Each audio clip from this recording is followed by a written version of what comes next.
All right, everybody. I believe we are live. Welcome to another episode of The Shit Show. I am your host, Stacks from Stacks Forum Set, YouTube, Rumble, and X. We have a great guest today. Drew, introduce yourself. What's up, world? Shit Show co-host on X, Luminary Mixdown on IG. Introduce yourself. Are you guys hearing an echo at all? I heard that. That was me. My phone was on. I turned it off. Oh, okay. All right. Good. We just had audio issues, as a matter of fact, and I bought a new Rode mic. What's up, Netfunner? I bought a Rode mic, and I cannot figure out why the volume is so low. It's crazy. We are happy to have Drew back today. He's back from his adventures in the hospital. We'll save the details for that for another show because our guest today is Dina. Dina is a former probation officer, which has told me a few stories about some of the stuff that has transpired during her time in, would you say the force, Dina? On the force? Or well, how do you guys refer? On the force? Yeah. Okay. All right. So, and I thought it would be interesting that she could come on and tell us a little bit about herself and some of the stories. If anybody has any questions, Rumble rant or put them in the comments. And if you Rumble rant them, I'll be able to see them more clearly. If not, you can put them in the comments, and if I catch them, we'll try to address them maybe sometime during the show or at the end of the show. So I want to jump into this because there is a lot to cover here. I'm sorry, I'm trying to read the comments at the same time. Sounds like I'm stuttering. There's a lot to cover here, and it's going to be pretty interesting. There's some real wild stories that Dina has told me in the past. So, without further ado, we need to say the prayer first. All right? Lord, guide my words tonight. Help us do your will, now and forever. Amen. Amen. Yeah. Okay. Dina, how long were you a probation officer? I did my 20 years required for retirement. 20 years. And how long ago did you retire? 2 years ago. Actually, 2 years this month.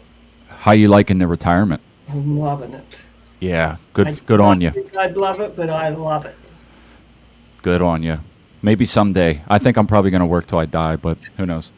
All right, so what I was thinking is we can try to get we'll get like an introduction sort of in the beginning, and then we'll talk about some stories, and then we'll try to button it up with some stuff. But why don't you just go ahead, try to explain, maybe how you got into the field, like what you had to have a job prior to that, something that got you into wanting to do this. So how did that transpire for you? Were you working college or something like that, or how did you get into the field? Well, to give a little background, I grew up in a very small town. Lived in a traditional family, mom, dad, parents. Like I said, very small town. Like the biggest crime that happened in that town was probably someone shoplifted. So I had a very sheltered, upbringing. You could sleep with your doors unlocked. Kids ran all around, and you didn't have to worry about them. Of course, it was the 60s and 70s, so that was a little bit different. But nothing that in my childhood prepared me for being a probation officer, put it that way. I graduated from high school. I was a waitress.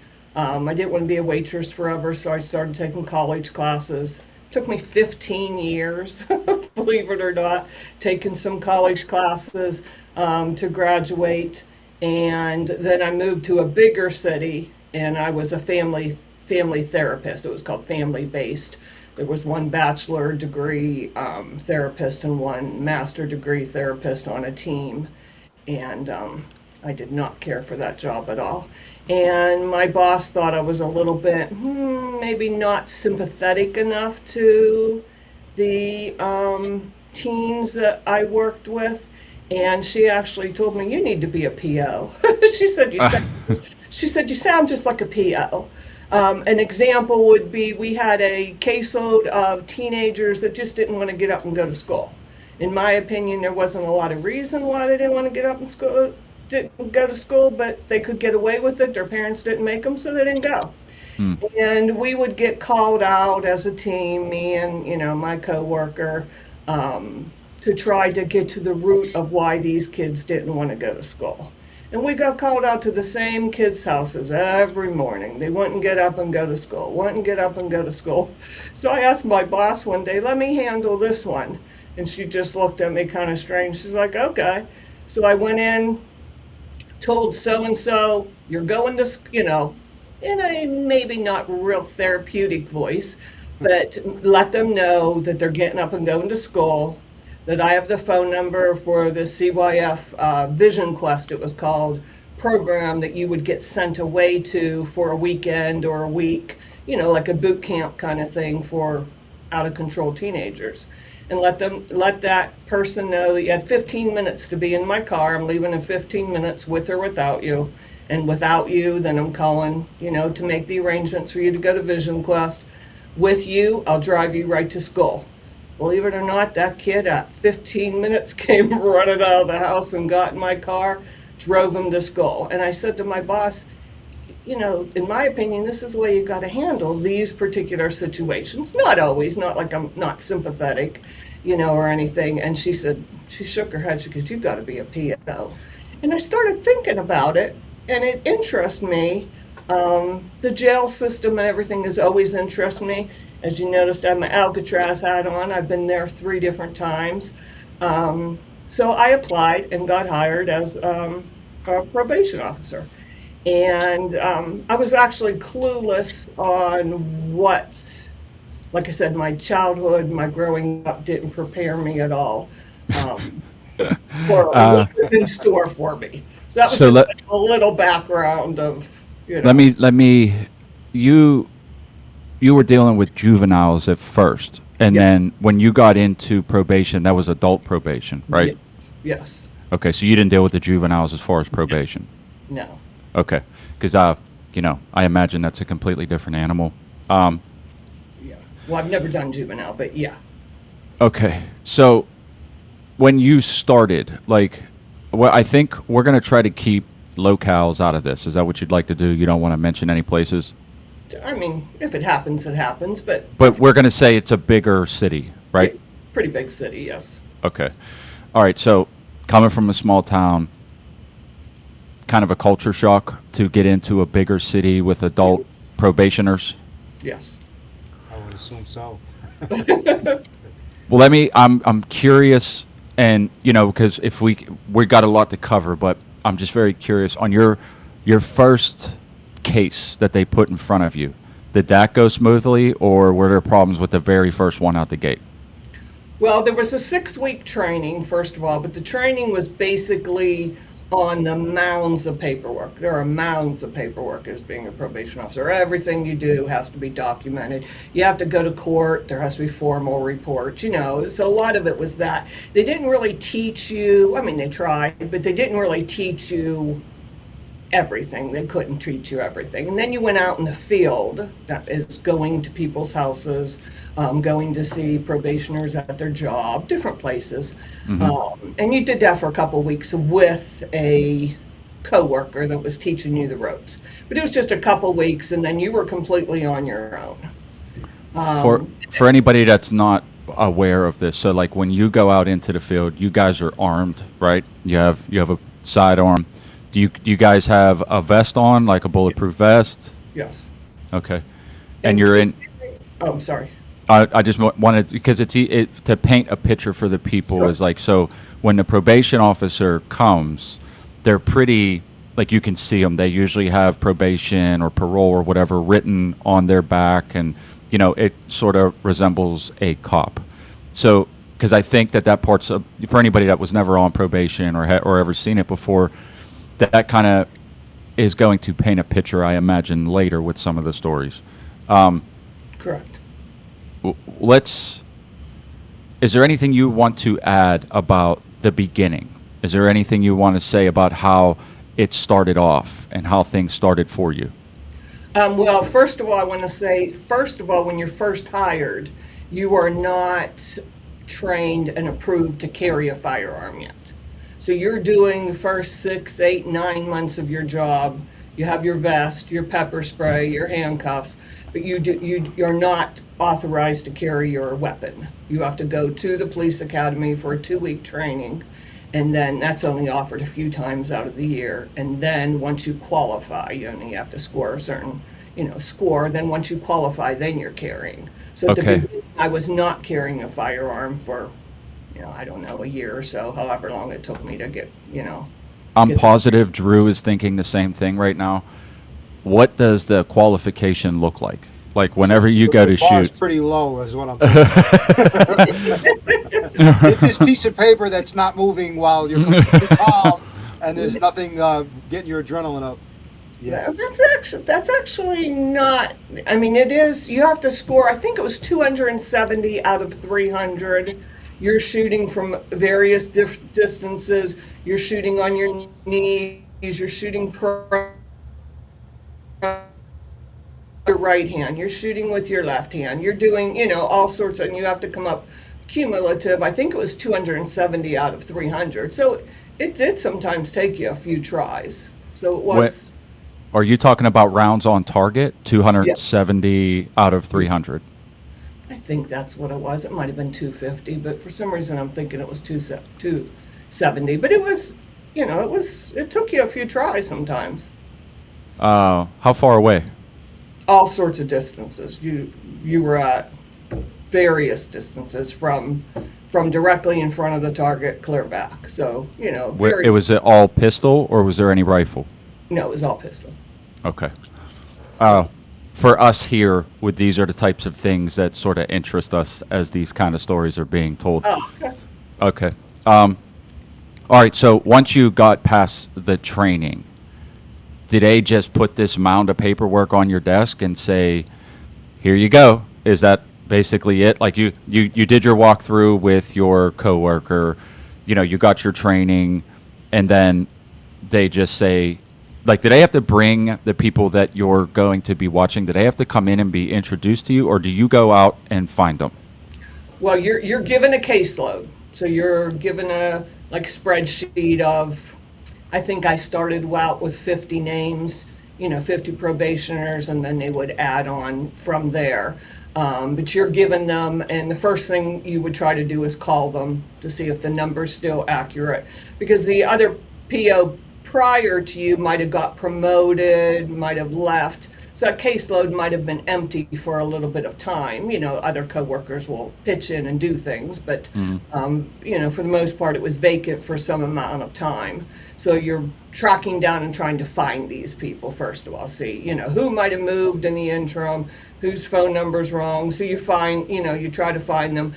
I like to have people come into my office the first time I meet them.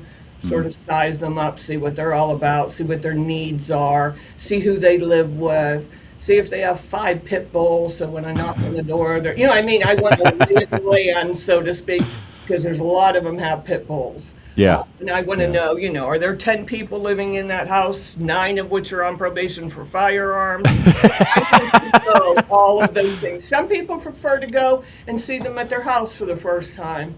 I don't. I prefer to have them come in the office. You're in the office about 1 to 1.5 days a week. You're in the field 2.5, 3 days. You might have, court hearings, training, stuff like that. But I would like to have them come into the office the first time, just for Okay. various reasons. Drew, jump in whenever you want if you have any questions. I don't want you to hold back. Yeah, no, I'm soaking it in. I'm trying to picture and image it. And I mean, that's a very wise decision. Like you said, first introductions, safe place, safe space on your turf, not their turf, Yeah. just to even see if you need to have your antennas up when you approach a home that may have people in the dwelling that have nothing to do with why you're there, but may see you as a threat, and you may find yourself in a situation that nobody saw when they woke up that morning. Right. So Right. It's a good tactic of introduction to, figuring out how you need to approach different situations. Because we've been seeing a lot of police shooting people's dogs all over the country now. They just show up to somebody's house. It's the wrong house. They shouldn't even be there. Oh, there's a dog. The dog's doing what a dog does, and their first reaction is to shoot the dog. And it's like, all right, well, isn't there some type of cognitive training, whether you're PD or probation or somebody who's interacting with the public, going to people's houses, going on their property? Shouldn't there be some sort of like, okay, how do we avoid escalating the situation, to 10 right out of the gate? And just to hear somebody like you say, like, okay, it's a thought to kind of figure out what am I walking into, so you could be mentally prepared. It's nice to see that there's some people out there who think that way, because I haven't seen that in a long time, as far as law enforcement. For whatever All right, shit so it is. I what I'm thinking is, I know that the audience wants to hear probably the more intense stories about what could have transpired during your time.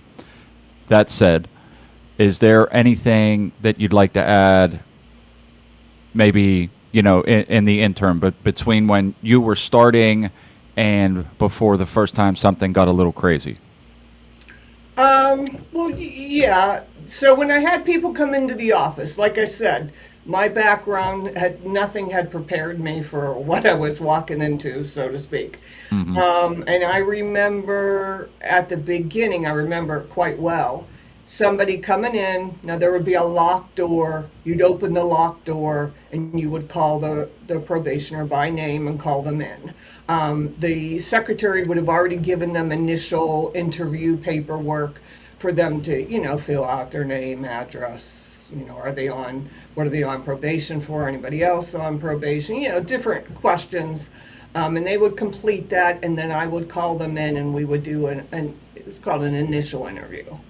So I had one probationer. I walked out. He didn't do his paperwork. I said, I'll give you more time. Walk out again, probably 3 different times. Still didn't do his paperwork. I remember saying to him, like, are we going to have a problem? Like, I need you to complete this paperwork. I'll be back in 10 minutes. I need this paperwork done. This is like step 1 for probation, blah, blah, blah. He said, okay. Came out again, the paperwork still was not done. I said, it's a misstep. I wish I would have handled it differently. But I said, am I going to have to notify your judge? Apparently, you're not going to be a good candidate to be on probation. Something to that effect. A couple minutes later, he pulls me aside. Here, the waiting room was, crowded. He pulled me aside to let me know he can't read or write. I never gave it a thought. Never gave Yeah. a thought that people couldn't read and write. I mean, he could not read and write at all. And he didn't want to be embarrassed and say that in front of a whole room of probationers. So that was like my first little heads up. I'm not in my sheltered small town neighborhood anymore. Right. There was a few things like that went on. Another case, I had a sovereign citizen, whether you guys are, familiar with that or not. Yeah. I called his name, he didn't answer. He looked just like his mugshot picture. And I'm like, so-and-so, like, I know it's you, so-and-so. And he said, I don't have a government name. And like we're, talking back and forth, but he's almost like talking another language, so to speak, and I had to go back and ask my, one of my coworkers, like, I don't know what's going on out here. Like, I didn't know what was going on. And, so you get on the job training of like things that you would never have thought of, things I knew nothing about. I still feel bad that I chewed that guy out for not being able to read and write. But How old? I'm curious. How old was that guy? Was he older? Is there? 18 and 20, I'd say. Okay. The unit I worked at for most of my career was higher risk individuals. So it was, you had to be arrested like 15, 20 times to be on the caseload in my particular office. It was the high risk people. So most of them were under the age of 25. They were arrested 15 times plus under the age of 25. I had one that was arrested 52 times before the age of 25. So yes. Holy shit. Yes. So it was mostly drug users that would get arrested for possession, sometimes weekly, you know, occurrence, so I had the younger individuals. I even had some in my caseload that were 16 or 17, but were convicted as an adult. Wow. Wow. That's So, interesting. See, I never would have imagined that it was possible for somebody to get arrested that many times as an adult in that short of a time span and still be on a probation, not serving some crazy amount of time. Yeah. I I had mean, some probationers that have 40-year probation. 40 okay, Yes. what do you give 40 years of probation for? Like what would that be for? I mean, cuz Well, I you don't keep on getting your probation revoked, and sometimes you just kept on getting added on 5 years, 7 years. Oh, okay. Okay. And, they run consecutive instead of concurrent, Right. it doesn't back get. to back to back to back. So, I mean, Have you ever seen that get to a point where, like, okay, somebody's got 10, 20, 30 years of probation, and the judge would say, okay, this is not working. Um, maybe some sort of, like, in New York, they have something called, especially for the younger 17 to 21, it's called shock program. oh, So it's like, I don't know, it used to be on Rikers Island. They kind of moved it off site. It's more like a boot camp. You get waking up really early, you're doing calisthenics, and oh, you kind of run more like, a recruit in the military. You had to qualify, it had to be for certain infractions. But there were things like, okay, this is your second, third time. We've given you probation. It's not working.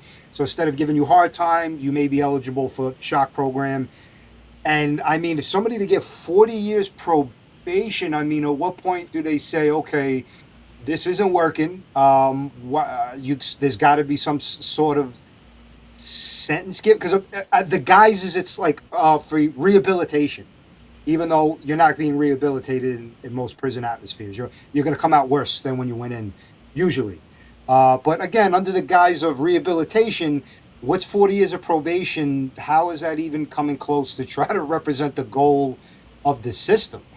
It's like I can't wrap my mind around it.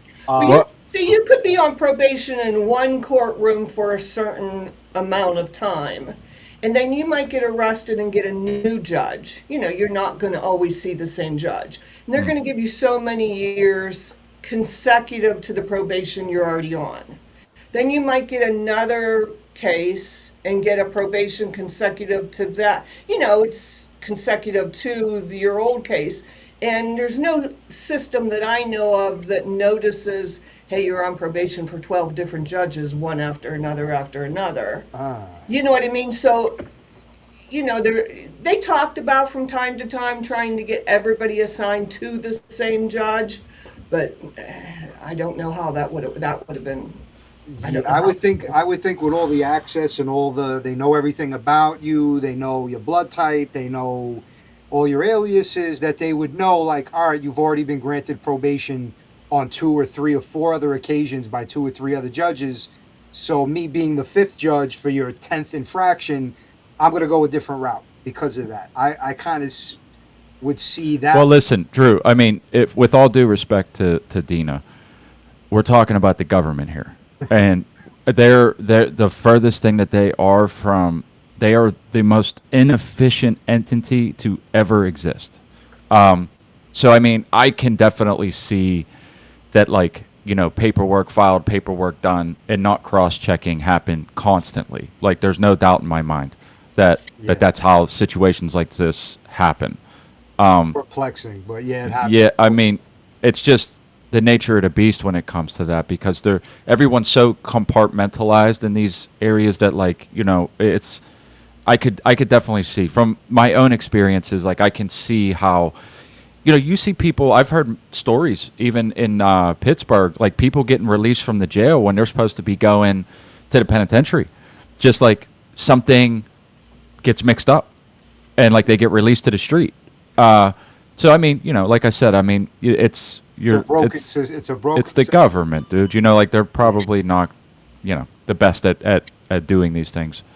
They got people like Dina trying to do their best to like hold it all together under their rules and regulations that probably do not help people execute their job in that sense. Yeah. I think Yeah. it works against them a lot, I would assume. All right. So, I mean, 40 years. I just that's just what it's on the front of my mind because it's really kind of difficult to wrap your head around. It's like 40 years you're going to be on. Imagine being the person that has to do 40 years of reporting to like another adult, like pee in this cup, check in with me to go here, check in with me to go there, and I just I'm it thinking just doing, like, seems so crazy. Yeah, like, you know what? Just give me 3 years in jail and I'd be done with it. I've heard guys ask that quite a bit. Just give me some time in jail, and they'd rather just do the time. Now the 40 years was rare. I've only ever seen it once, but I did want to point that out that did happen. Dina, I don't know if you can see this. Jess Horner says hi, Mom. Oh, Okay. Well, let's just move a little bit forward. That's going to be a story I'm going to bring Sure. up later. 40 years of probation. It's just so crazy to me. I can't It wrap my head sounds around fictional. It sounds it. Yeah. like fiction. Yeah. Oh, shit. But moving forward, so like I think again, not that I want to jump too far ahead, but I think the most interesting parts are going to be some of the more crazy things that you've Sure. probably encountered doing that. Sure. So, if there's anything that pops into your mind that you want to add, feel free. But I think if we could, like my first question is like when, and again, the culture shock. I'm trying to imagine you in because I'm familiar with this city that you were in, and I can just imagine how difficult it could have been. And then on top of that, once it really hits home with like something violent, like, just trying to do your job and then something crazy pops off out of nowhere and you're kind of probably not expecting it. I would imagine that has happened a few times. What would be, let's start with, what would be the craziest thing that happened to you? And then we'll kind of backtrack to some other things. But what do you think the craziest thing you've seen while you were a probation officer? the craziest. I mean, I have a lot of things I was going to say. I don't know what you would consider the craziest, but I have a couple of things that come to my mind. Can I say that, when you're on probation, I don't know if the audience knows this or not, the rules of probation says that you are subjected to random drug testing. So the only way we can tell if, you're using drugs or not, if you need some sort of drug treatment, is to test you. So obviously the male officers would test the male, the women would, the females would test the females. So, you're supervising, you're watching a female pee in a cup. I get the result back. You know what the result was? Not human sample. Now I know where that's going to go, but the first thing that pops in my mind is this a lizard person or So did she have like a dog pee in a cup or something? Is that what it was? A cat. I mean, after she got cat. a cat was given a litter box with no litter in till the cat finally went. You put it in a condom. You put the condom where it needs to be. Oh man. You put a ring on that has a sharp tip on the inside. So when you're reaching down to hold the cup, the sharp tip punctures the condom. The cat pee comes out in the cup. I mean, I can only see so much, so I can't, Yeah. exactly what's going on there. So, and it came back not human sample, and that So was I didn't even know that was a thing, first of all. So like, I mean, I've heard stories about like guys having their girlfriends pee in a cup and they realized that the girl was pregnant or, like on the pill that they picked that up. I didn't know it tested for like species. Like that's interesting. I had no idea. It came back not human sample. What the lab did to determine that, I can't answer, but yeah. And Okay. Well, here's the question from the audience. When was a time your life was in danger? well, that happened a couple times. I was tried to be ran over. Me and some coworkers were trying to arrest somebody who had a warrant, and he backed his car up and in a gravel parking lot and turned the wheel so sharp it just so happened to be where I was standing. And oddly enough, still don't know how this happened. I left when it was over. I had my glasses on my face, but no lenses. The lenses blew out. And I remember, I was in somewhat shock after it happened. And I remember standing there and putting my fingers through my glasses, asking my coworker, like, why can't I see? Like, it took me a minute to realize the gravel came up and went under my glasses because I was all cut in through here and Oh, and blew out the lenses. But I just couldn't figure out what happened. Like, I was just standing there going like this, like, what just happened? so he tried to hit you with the car, or he tried to peel out to get away, and the gravel kicked up. Either or. Okay. I Okay. can't say what his intention was, but What did they get? Did they? I assume that that guy got in some serious trouble once they caught up to him, right? he Got did. hit with more charges. Yeah, oh, yes. And had to pay restitution for my glasses.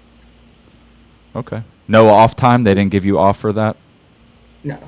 Ah, I that's was really crazy. injured. But I want to say one more thing about the urine story. Oh, okay. Jason, you probably know what a Wizinator is? Do you I've know? heard of it. Yes. I know what it is. I've known a lot of guys who've worked jobs and they had to keep them on them at all times.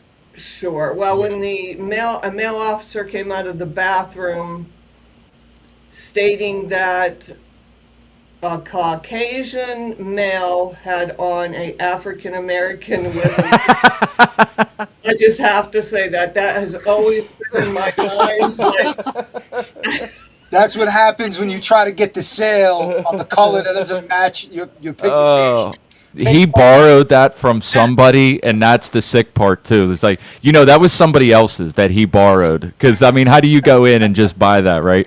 Oh the only man. one that had left. How do you think you could get away with it? Wow. You know what I mean? How? So Well- I had to say that to give the audience a good laugh of Holy that. shit. But Yeah. I'm crying, Dina. You got me crying. Wow. when I would do field visits, it was always safety first. Like, as it should be. I wanted to go home at the end of the night. Sure. You know what I mean? So, you can't go running after everybody crazy or whatever. I was in one person's house, and I knew there was somebody in that home that had an active warrant and knew what it was for, because I like to do my homework and know what's going on in people's houses, before you walk in. Yeah. And I'm standing talking to the mother, and I hear this big rumble, and right next to me, a closet door comes swinging open, and all of this junk comes out of the closet with the person with the warrant was on top. That's where he was like hiding, whatever. You know what I mean? And, Yeah. I mean, just all sorts of things, going on. But When you mentioned the person's house, the first thing that went through my mind, and maybe this is not right, but the first thing that went through my mind is I can imagine with somebody in your position, because look, I work for the utility company and I have to go to people's houses sometimes where I'm like, I'm scared to death to walk around because there's probably some kind of either cockroach or diseased thing that's going to get on my boot. Did you run into that a lot too, like going into just disgusting places? yes, that was one of the things with the culture shock. I really had no idea that some of the people lived the way they lived. Yeah. I opened a door for one person's house, and there was powder, just like thick powder everywhere, on the carpet, on the furniture. And I said, "Whoa, what's going on here?" And he's like, "We have such a bed bug infestation." Oh shit. I just thought, oh, like, you know what I mean? Like, yeah, it's just, Those things are the worst. They're the I hope you worst. hightailed it, because those things, they're like, how So a cockroach is always my biggest fear when we go to do service calls, because if you step on a cockroach that has eggs in it, inadvertently, because I would never do it on purpose because I know about this stuff, but like you can take those fertilized eggs back to your house and they'll hatch later. So the bed bugs are very similar, where they'll kind of hitchhike. You know what I mean? Like, they'll jump on your clothes, on your shoe, especially if there's a lot of them, and they're so hard to get rid of. Like I've seen people that worked for a hotel that was completely infested, and it was like they couldn't wear their clothes home. You know what I mean? Because that's how bad it was. So, I mean, I can only imagine that would be the one thing for me, if not that I would ever do this, but like if I was in someone like yours position, that would drive me absolutely bonkers. I could not do that job because of that, because I know what you mean about not realizing how bad some people's homes can be and what people will live in, you know? Man, that had to be rough. Was there more like that, like the cockroach thing or the bug thing too? There was a couple times where I would call my husband and have him wait for me in the garage. And we'd open the garage door and he'd hold up a shower curtain. And I would strip right there. Mm-hmm. We'd put the clothes in a garbage bag. I'd go right into the shower, and then I would, launder the clothes. But there was a couple times I was not walking into my house. Right. You know what I mean? Right. Like you said, hitchhiking bugs, you just, you never know. Yeah. I understand. Trust me. Was there ever any shootouts? Did you ever have to pull your gun and fire? I had to pull my weapon, but I never had to fire, thank goodness. Okay. What was that like was that something you kind of walked into a situation, somebody you were looking for, and found them doing something they shouldn't, they were uncooperative, or did something happen suddenly? Were you reacting? Like what how did that happen? All of the above. If there's specifics that you're not comfortable with for one reason or another, feel Some free. things, like I don't want to talk about something that somebody could then Google and read what had happened, because there was rather one big thing. But because I like to protect everybody's identities, I don't want to use anybody's names. I don't want, what I mean? Yeah. I think that's, the right thing to do. Sure. Touching on that for one brief second, once the person turned 18 and they were on my caseload, the parents always wanted to know what was going on with the kids. And with the HIPAA laws, you couldn't, and they didn't seem to understand, well, so-and-so's my son, I want to know what's going on with them. But if they were 16 or 17, then you did. Sometimes I'd even call the parents into the interview. So I'm just, I just wanted to, say that. But I would always, protect people's privacy. I have a couple stories, but I wouldn't use, somebody's name. Did you ever get shot at? Did anybody ever shoot at you? Not me. Other officers, things like that has happened. I was in a house once that the police came, the flashbang, the whole deal, with the door, knocking the door down. And I just hit the ground immediately, just like everybody else was supposed to do. Wait. You were in the house when the police came? Oh, yeah, the police were there. They were watching that house for quite some time. And just so this, it was just timing the time they decided to hit the house. While you were there, they decided now's the time. Yeah. And Do you so see what I mean about government, Drew? Do you see? Yeah, you think there'd have been an officer like watching the place, keeping tabs, and saying, "Wait a minute, we got probation I don't officers know in if- there." it might have just been I was in there and they decided at 6 o'clock or, whatever time they were hitting the house, didn't really realize that a PO was in there, kind of thing. But Wow. Yeah.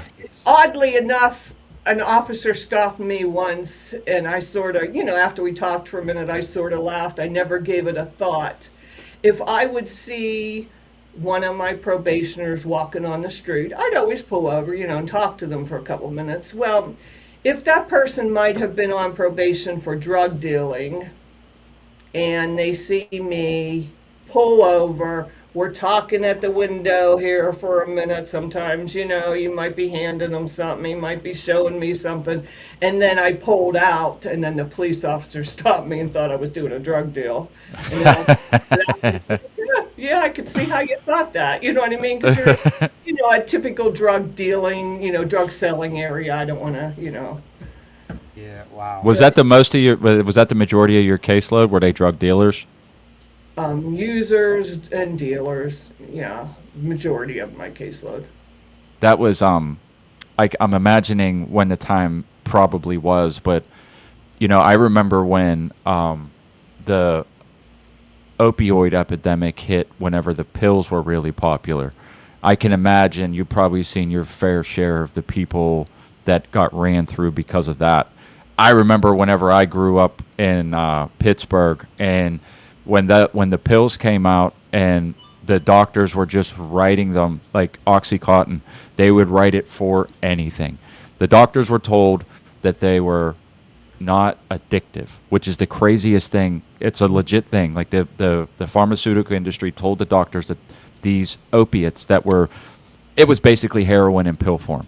Like there was nothing in it but the opiate, and they were tiny little things, and there was a massive amount in there. And I remember when they were just getting handed out like candy because of that, Yeah. and how many people died and turned into full-blown heroin addicts simply for that. So I can imagine you probably seeing your fair share of those same people. Sure, if somebody tested positive for something and they had a prescription, there's nothing you could do about it. You know what I mean? They're legally prescribed. I had guys, like one guy said, well, my hand's always sore. And he'd go to the doctors and get 90 oxys at a clip, 90 at a time.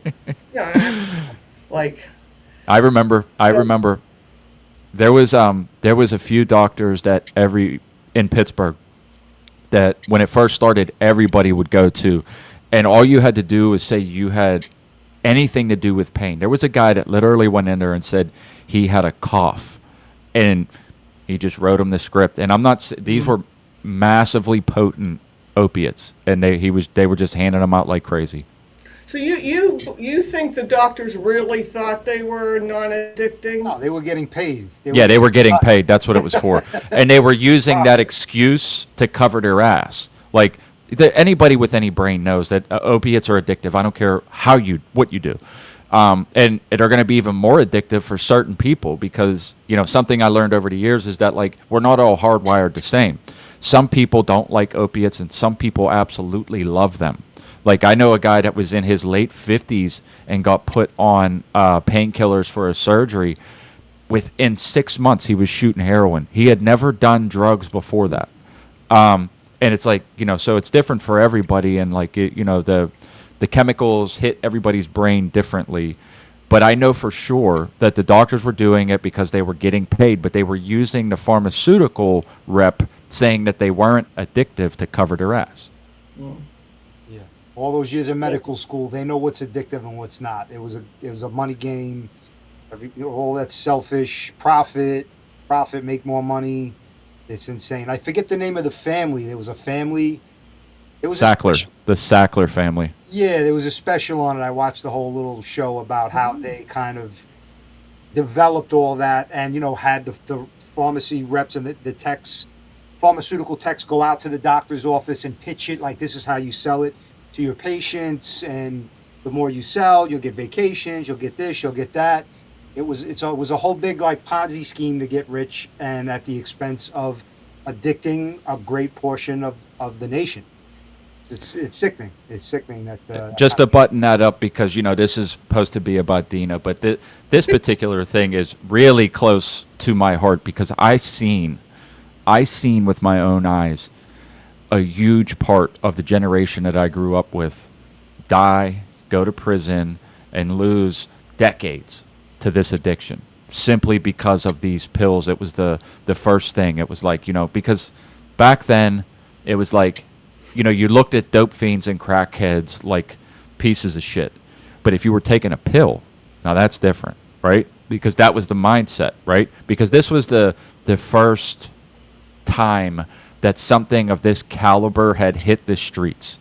So, like, people would eat pills from time to time, but these things were so potent that, like, man, it was crazy. Like I seen there was these 80s OxyContin 80s, and I'm telling you, dude, like smaller than the half the size of your fingernail, and Yep. there's so 80 milligrams. You figure if you get a Vicodin, there's 5 milligrams typically in that.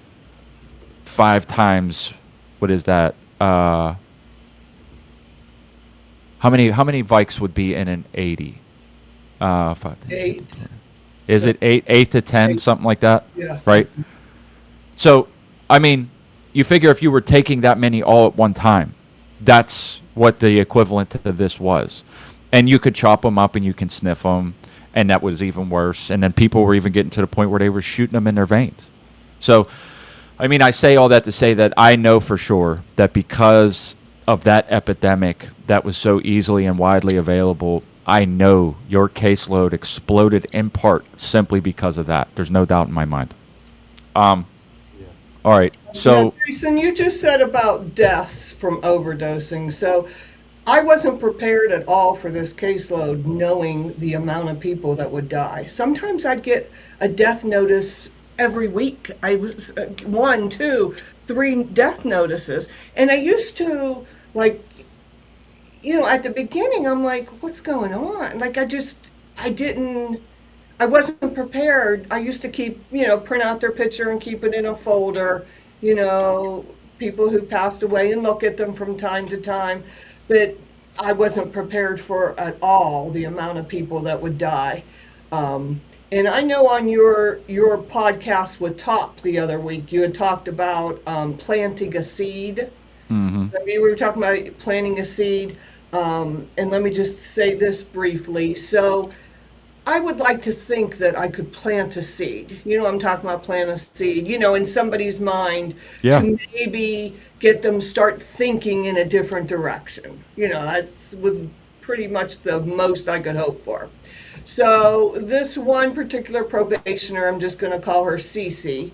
Her and I had long talks together. Well, we had this long talk, okay, in my office.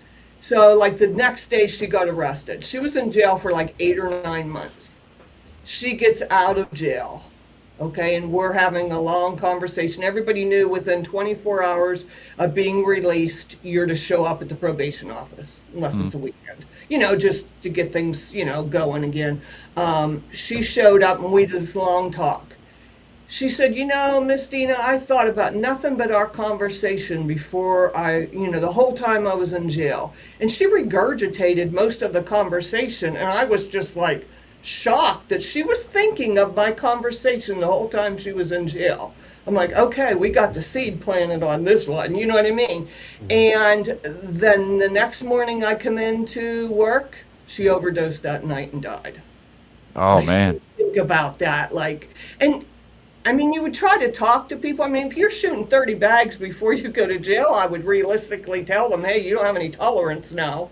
Not like I want to tell people to go use drugs, but you gotta, I would try to obviously get them to stay clean, but I want to let them know, hey, you can't shoot 30 bags and expect to be dead, or expect to live. Right. Right.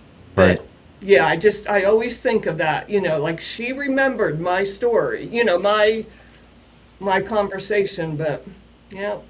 Well, I mean, I always say, the words whenever, because I say things a lot of times that people don't necessarily want to hear, but it's important to say them because, like you said, it plants the seed. And, people don't necessarily remember everything you say, but they remember how you made them feel. And when you have those conversations with people, it's like you might hit a chord. And because you hit that chord, it can at least possibly be the beginning of something that changes them in some way, shape, or form. Unfortunately, though, that is the case because I remember like stamp bags of heroin. It was fentanyl when fentanyl first came around. And I remember that because they transitioned from the pills to those because it was so much cheaper, stronger and cheaper. And they had a habit and they didn't want to be dope sick, so they transferred to that. And, even way more widely available. Like there was just so much of that shit around back then, and you're right, it was the same thing. So many people would go and do a stint in the county jail for shoplifting or something, and be out in 6 to 9 months, 3 months, and they would try to pick up where they left off, Yep. and they'd be dead instantly because fentanyl is no joke.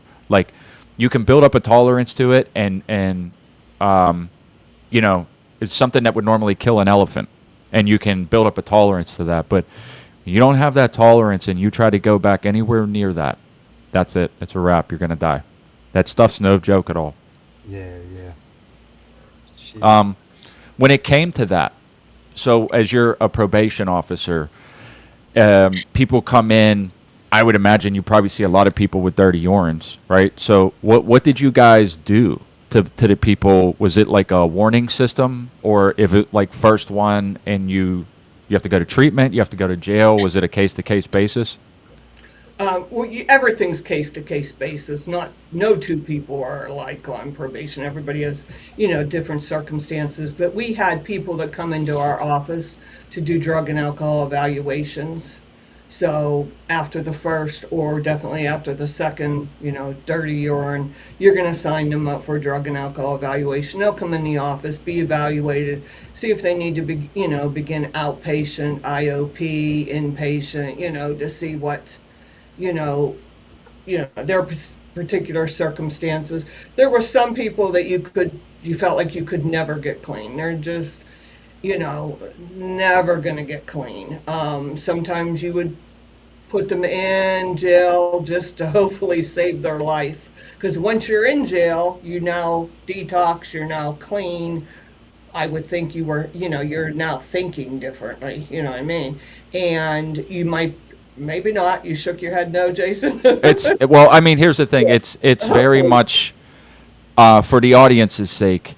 I know this all too well. I know a lot of people that have been through it. I've been through it myself where, it's when people are detoxing, it's something that most people will never be able to understand. There's something about it that I'm trying to put this in a way that somebody might be able to understand that's never been through it, but it's a process of torture in a way where you can't get it most of the time because there is drugs in jail, but you can't get it, and the pain that's coming, and it's nonstop. So like when I say torture, it's like, I know for people with opiate withdrawal, and alcohol is very similar, but you don't sleep at all for weeks. Like you try, like, you might be able to close your eyes for anywhere from 15 to 45 minutes and you feel like you might have slept, but you're not sleeping for weeks. Now, if you can imagine what that can do to a psyche over time, you know what I mean? So, I've always heard people say, well, just stop doing the drugs and you'll be okay. And it's like, yeah, if it was that simple. There's an entire process involved, which in part is why I asked, because, I know it's case to case, and I know it's very strange to kind of ask, but like, has anybody ever actually done well? Like, is there anybody that like, You have any success stories? yeah, like have you been able to like they come in, they give a dirty urine, and then they reap the consequences, whatever those motive be, and then actually never did it again? Yes, sometimes some people refuse to go to treatment. Sometimes you end up putting them in jail. They get out, they go in. I mean, it's a revolving door. But I've had a few people, one in particular, great success story, was in and out of jail, in and out of jail, in and out of jail, got clean, got a good job, paid off all of his money, and has been a complete success story. And it was the only probationer I ever gave my personal cell phone number out to. Oh, I wonder if I know that guy. I think I might know him too. Maybe I don't know. Well, I think you know. Yeah, I mean, because I think that like ultimately, and I was going to say this before when you were talking about it, but consequences is really the only thing that can begin to change anybody that's trapped like that. And while a lot of people would think, you want to try to help them in some way, shape, or form, it's really about how much pain a person is willing to accept.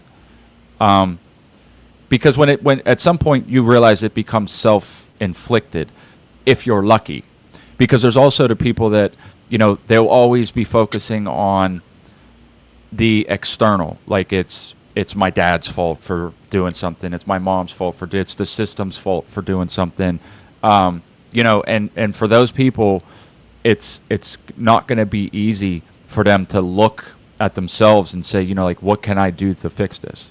But I mean, consequences is the first and biggest step for anybody that's trapped. I mean, because you don't even necessarily have to be talking about drug addiction. Like, crime itself is something that a lot of people grow up in, right? Like, when you grow up in certain neighborhoods, it's just widely accepted that, like, this is what people do to get money.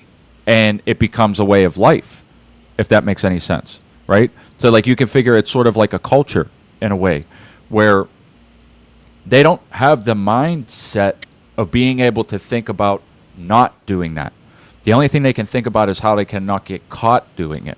I know how weird that sounds, but I'm telling you, I've seen it firsthand where it's like you're never going to be in their heads. They're never going to be that person that just does a 9 to 5, right?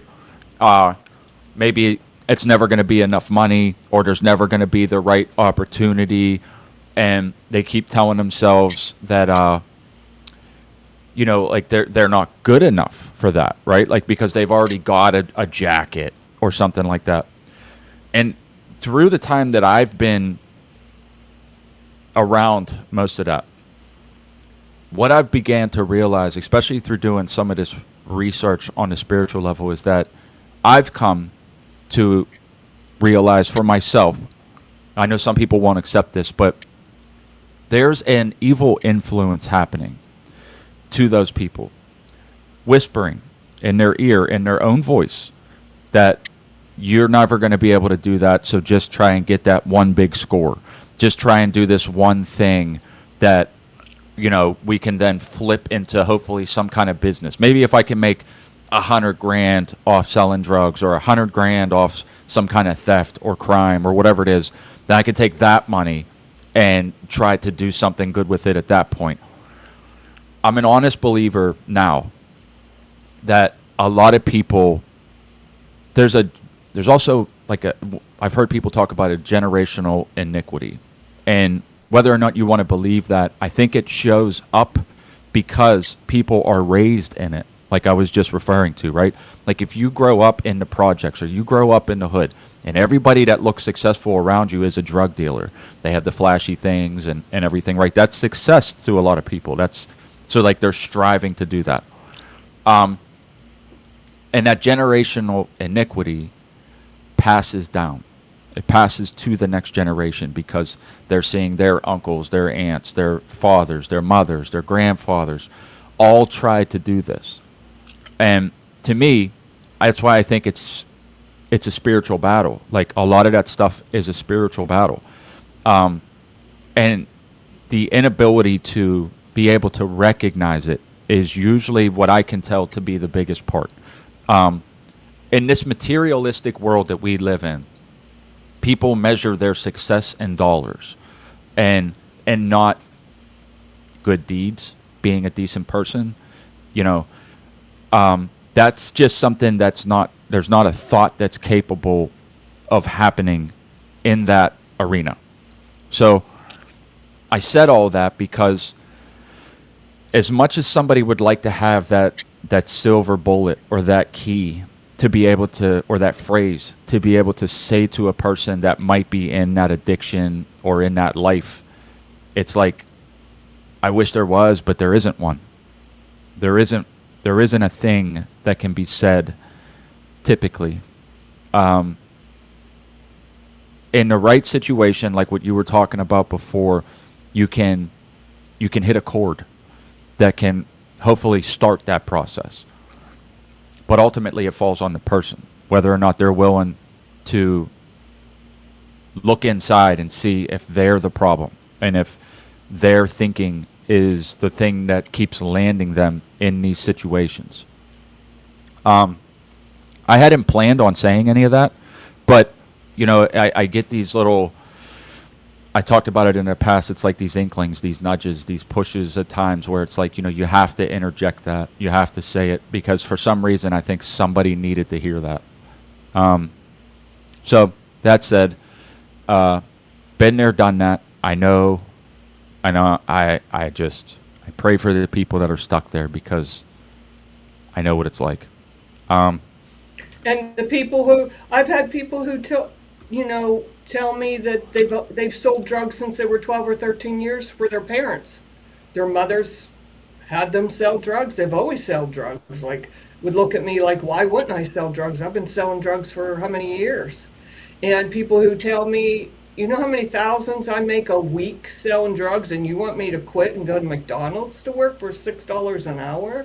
Like they Yeah. would look at me like I was crazy. They could never, can't talk, never fathom quitting a job that they're making 5, 10, 15 grand a week to go work at McDonald's. Yeah, well, that kind of lifestyle You and know. making that kind of money, it's like it's exhilarating too. When Yep. you've done that, making the quick money, getting the attention from the guys, the girls, it's stimulating. So to go sit at an office and focus on doing paperwork or flipping burgers or washing cars or whatever it is so unstimulating. There's an addiction to the lifestyle as well Yes. when you're brought up in it and you see all, and then the adrenaline that comes from it. So that's a component as well, especially from these young ages, to try to completely turn their life around. So I'm going to go and like do this kind of job. I'm going to work for this department to do that. It's like you're asking them to like change who they are. Yeah. Yeah, it's a big problem. And the insanity of the drug users and their parents. Jason, I was telling you the story about like a mother would call me and tell me her son just stole her laptop and went and pawned it, and she went and got it out of pawn. And she'd call and tell me what was I going to do about it. And I said, well, I need you to, file a police report. I can't do anything on your word that that happened. 2 days later, he'd steal it again and go pawn it. She'd go and get it out. I mean, she was buying her own laptop back 5, 6, 7 times. Yeah. And each time she would call me, but she was not able/willing, whichever it was, to call the police and turn her son in. But she would always call me crying that she had to go get her laptop back. It's sad. I mean, it is, and like that's it's enabling. That's what that is. You're enabling it Yes. because there's no consequences. If I steal somebody's car and I go sell it, and they just go buy it back and there's no consequences, then when you need money, what are you going to do, right? So I mean, you're enabling it, and I understand a mother's plight when it comes to that because you don't want to see your son suffer, but he's suffering right in front of you. Yes. You're just gonna. Because here's what I can say in relation to that. I remember because I grew up rough and, at like 11, 12, everybody around me was smoking weed and it was hard to get. And, like I had nothing. Like I literally, I was next to homeless. We lived in a house. If you never knew the power was going to be on, there was never food in the fridge. You never, clean clothes, shoes that fit, that's all not going to happen. But I remember when I found, I like to use the phrase because it's the best way to describe it. There's a certain amount of power that comes with when you are the one that can get the drugs and sell them to people. And you can imagine how much that elevates an individual that has nothing overnight, right? Like all of a sudden you're the guy now, Yeah. and people are bringing you their money, right? So, there's a whole other factor to that I don't think most people could understand that were never there, right? Like if you come from nothing, you have nothing.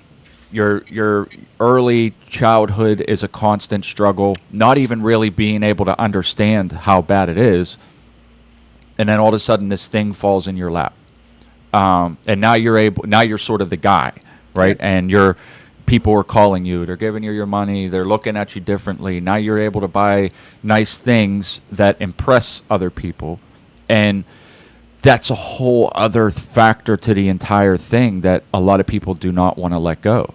I mean, I see a lot of dope fiends from back in the day that like they used to be drug dealers and they're constantly chasing that. They can't get off the drugs. They think they're a drug dealer. They buy drugs to be able to do drugs. Yeah. You know, that doesn't have to necessarily cost them. Yep. And like they still want to feel that. That's a high by itself. That change is a high all by itself. And people are chasing that as well. So, I mean, again, it's a societal thing on top of everything else. Like I don't think most people, even yourself, seeing everything you've seen, but coming from a small town, if you've never been there, it's hard to put into words what that's like whenever that change happens. I'm sure Drew can understand what I'm getting at when I explain that kind of stuff. That like, when you don't have much and all of a sudden you're the guy, right? Yeah, I mean, I've lost count. I don't think I've had any friends growing up that weren't some sort of hustler to some degree, selling coke, pills, to like paying a guy who was coming out of the emergency room, like, hey, you just broke your leg and you got a script, we'll buy it off you. Didn't buy it from them, would rob them, and then go sell it. Home invasions. I'm talking 16, 17 years old. My friends were in and out of Rikers Island every summer doing home invasions. Plot out houses, ring bells, knock on doors. Oh, hi, man. Oh, sorry, I have the wrong address. Just to see who's home at what time of the day. The criminal mindset, like, again, I wasn't an angel, but I didn't partake in, like, the worst of the stuff. You're a product of your environment. So, yeah, it's just, it's an addictive kind of lifestyle. It's a high of being that guy and being like the cool kid and the attention plus the rush that may come. Oh yeah, the cops chased me. I jumped over 3 fences. I went into this yard and this dog tried to attack me and the cops fell on his face. And ha ha. And now it's like, oh, he's the man, and it's like a joke. It's like a GTA game in real life. And it's depending on where you are, it's either like all around you, or maybe you figure it out later in life when you move to a different environment, you're exposed to things you weren't to, and then other people just brought up where it's second nature. Like, what are you talking about? This is how it's always been. My uncles, my grandparents, my aunts, my uncles, men, women, everybody was involved in some sort of unethical behavior now as an adult looking back at it. It's like, it's too common of a story. It's not even impressive anymore. It's like, yeah, it's impressive if you resisted that, or you didn't you bounced back and you changed your life, and now you became a normal, successful person who could function as a member of society and live through that stuff. That's kind of like a unicorn in a sense, because it's a lot of people fall victim to it and never escape it. I have friends, I drive down to my old neighborhood, I see people cracked out, bumming for Lucy cigarettes, and they came from not even bad families. Their families own businesses. They had an opportunity. Like, stop getting in trouble, stop drinking, stop taking pills, go to work with your family. I don't want to work in that shop or do this, that, and the third. And it's like, most of us don't even have that opportunity. We're over here scratching and clawing. And you have an opportunity to make $70,000 a year in a company family built up. And still, just from the environment. So it's success stories are far and few in between. So, yeah, I absolutely get it. It's tragic. All right, real quick, I wanted to make sure I made a note of this. I showed it earlier. Mike Jeremita stopped by and said hi. My favorite PO, the greatest of all time. Mike Who is said that? Mike Jeremita, the attorney that we have on from time to time. Oh, I know you've met him. You've met him Yes. before. okay. Really good dude. Highly recommend that if anybody needs anything to do with restoring their gun rights or anything along those lines, reach out to Mike. That made me think of a thing that I was curious about how you felt about this, sort of being on the the probation officer side. So, along with Mike, see, my stance is, you get into trouble at some point in your life, and you do some type of sentence, whether you go to jail, go to prison, and then you serve a probation or a parole or both, what have you, right? And then your sentence is over. I'm of the mind that, the further restrictions that is placed on you, primarily where they want to remove your rights to be able to buy firearms for life, I don't think that that's right. And I'll just elaborate, and I'll ask you how you feel about it. There's no right or wrong answer. I'm just curious how you feel. Because essentially, what you're doing is giving a person a life sentence. Now, it might not be life in jail. It might not be 40 years on probation, but it is a life sentence. You're telling somebody that because they were in trouble in the past, that they can no longer exercise a constitutional right because of that. God-given right. Yeah. And I don't, here's the thing is, as devil's advocate, I can understand the perspective of people that think that way. I just don't agree with it, because most of the people that would feel that way typically have never been in the shoes of a person that has been that person, right? Like, you don't know. They always try to say a tiger doesn't change its stripes. Well, I'm here to tell you that they do. They can. It's possible. And the idea that you should get a life sentence for anything other than, like a murder or a homicide or, something that involves taking somebody else's life on any level is just flat out wrong, in my opinion. Because I know plenty of people that, even now, them backtracking some of the marijuana stuff, like they've been arrested for marijuana, selling, distributing, or even just small possession. That charge alone means you can't have a firearm legally for the entirety of your life. Yeah. A 30-year-old charge, no less. Yeah, that's what I mean. It's a life sentence. It doesn't matter if it happened last week or 10 years ago. And I'm just curious, you being somewhat on the other side of that, Sure. what's your feel on that? Like, what do you think? Well, if it were up to me, of course, I go by whatever, the laws are.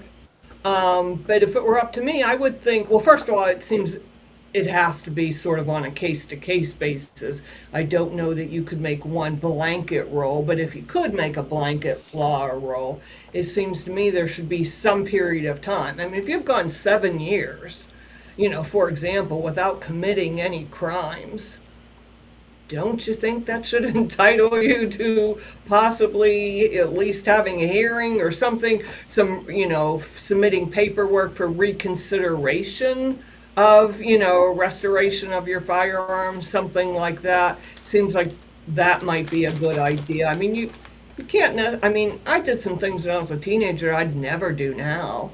Right. People mature and change. I would hate to think that something I did as a teenager would affect me for my, entire life. Seems somewhat unreasonable to me. So if it were up Yeah. to me, I would think a certain period of time of not having, convicted or even been charged with any crimes.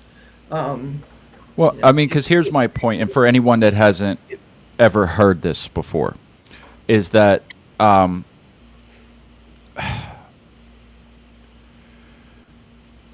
I'm trying to remember the exact phrase, but I'll just put it as plainly as I can, I guess, is that if they can't be trusted with a firearm, why are they on the streets, right?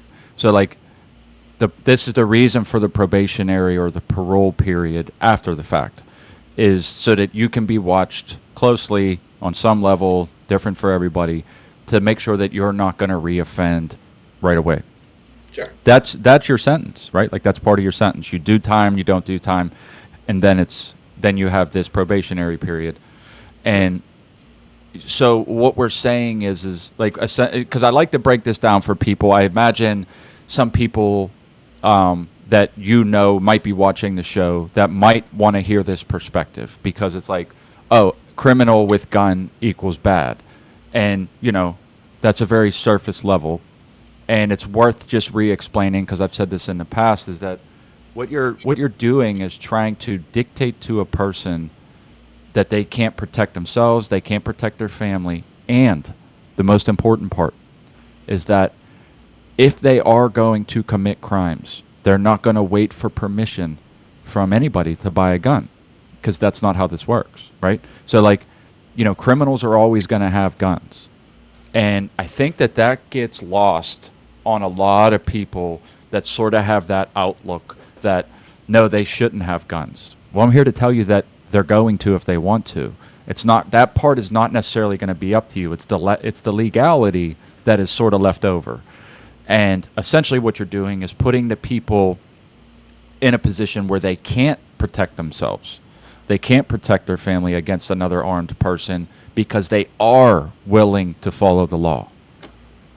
So, you know what I mean? There's a perspective there that I think a lot of people that don't get it might need to hear. It's like you are telling people that are willing to follow the law that they can't have a gun, when the people that you don't want to have a gun are gonna have one anyway, Yeah. if they want it.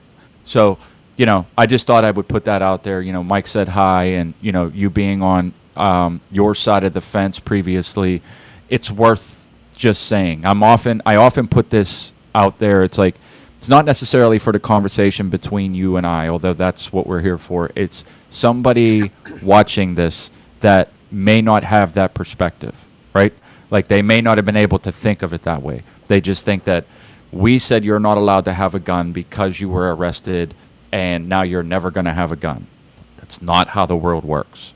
All Like, you're if you doing. committed a crime with a gun, then yeah, that might be a different story. But I mean, again, that's my point, is that there's people that have, like, possession of marijuana that now can never legally own a gun again.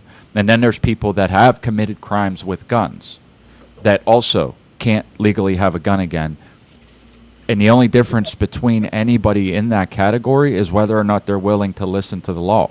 So, like, the severity of the crime is really the most irrelevant part. Because if you are robbing people with a gun, if you are doing something with a firearm, and you're going to re-offend, saying that they're not allowed to have them is not going to stop them.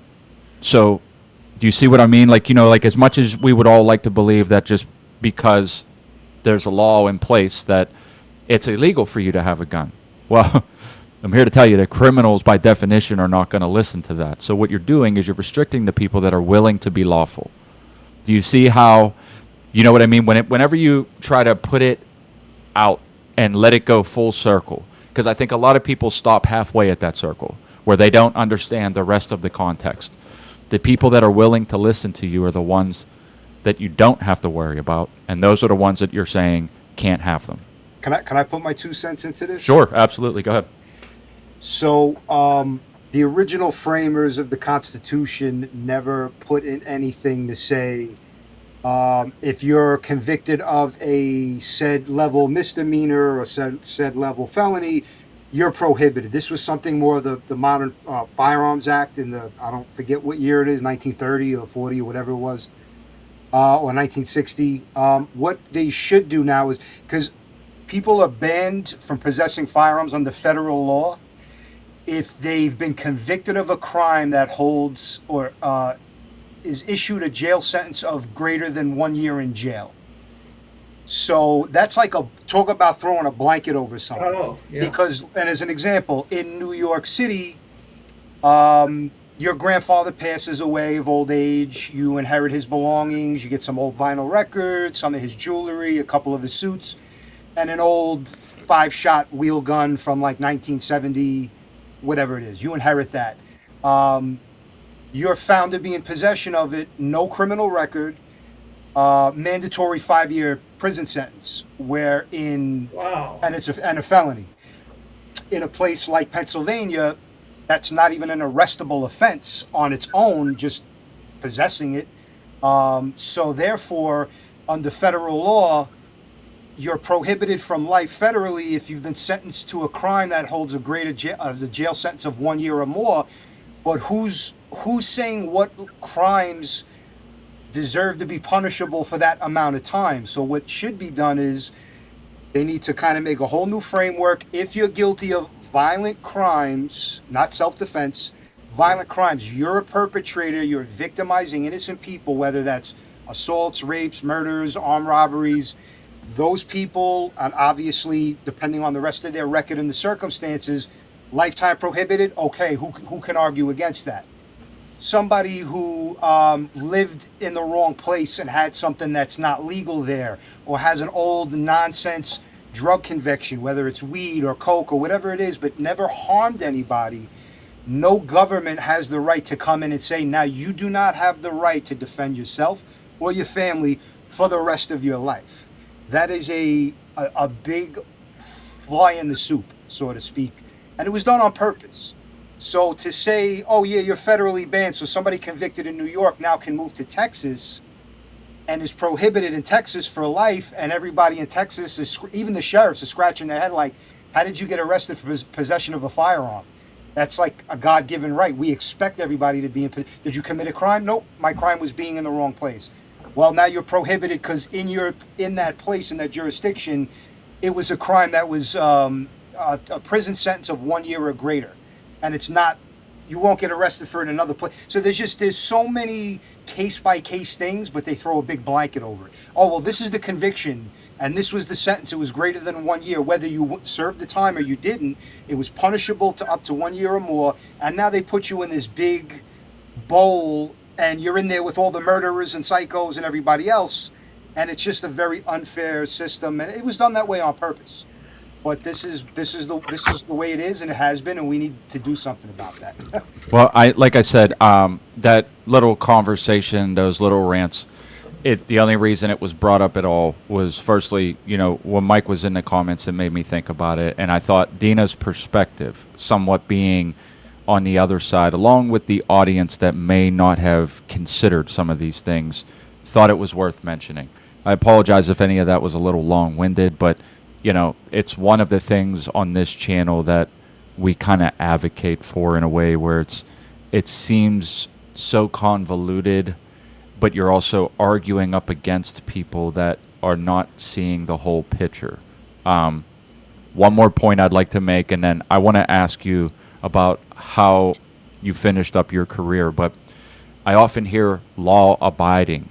We're law-abiding. I hate to break it to you, but none of you are law-abiding. You break laws constantly, whether you know or you don't know. So be careful when you judge people by saying you're law-abiding, somebody else isn't. And Did you speed? Did you go? Oh, go on. I was just going to say, did you ever speed? Did you ever cheat on your taxes? Did you ever do something? I can guarantee a large majority of the people that say, I'm law-abiding, have driven drunk before. You didn't get caught for that. I can guarantee some of those people in the past have experimented with some kind of narcotic. Some variation of all of these things, all of those people have done before.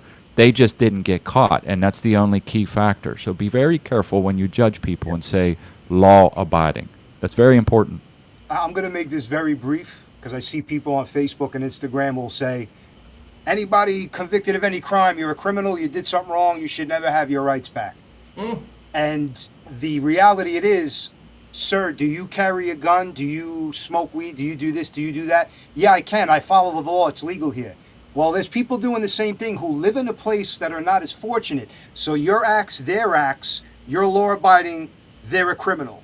So again, be very careful when people who loosely say stupid things like that, because you and I could do the same thing, but I'm a criminal where I am, and you're justified and law-abiding where you are, even though the acts are the same. It's maybe a smaller window of circumstance, but you can't ignore that that's a circumstance, because if you're in New York or California or Illinois, if you're in Tennessee, Florida, or Texas, you got a whole different way of life. All right. Well, let's leave that go for now, unless you have anything you want to add, Dina, because I just wanted to say, Drew, were you saying if you inherit a firearm, that's a crime? If you're found in possession of a firearm that is not licensed and registered to you through, like you bought it from an FFL and like you did all this crazy jumping through hoops, which is Uh-huh. 100,000 times more involved than in Pennsylvania or 37 of the other states. You are in possession of an illegal firearm, and you will be charged and convicted with a felony and a mandatory 5-year prison sentence. That's as a first-time offender with no criminal record. Okay. Wow. Yeah, so you And can't.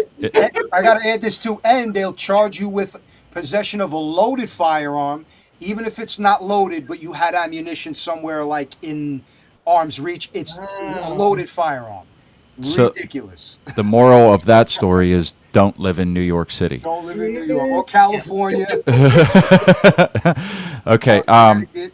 Dina, I did. I wanted to say a couple funny stories, but we're running out of time. But No, go ahead. That's what I was just gonna say. I wanted you to add whatever you wanted. Yeah. I was in court and my probationer told the judge the reason he stole the copper was that his PO, aka me, made him.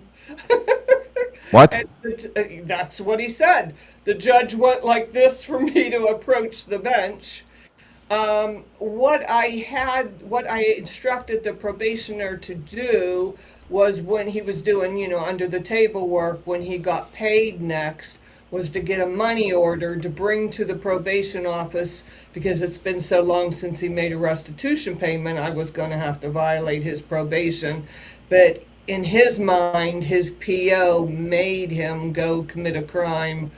Just stories like that. They're just, I just went like I was just speechless of some of the things No, that we they need more of those. We need a few more of those. What else you got there? We need more retarded people. So go ahead. Tell us some well, more. You just got to be more. the guy who brought me in a colored TV into the office. Now, colored TV might not be a big deal nowadays, but back in the day, most people had black and white for those that aren't as old as I am. Brought me in a colored TV and dropped it off.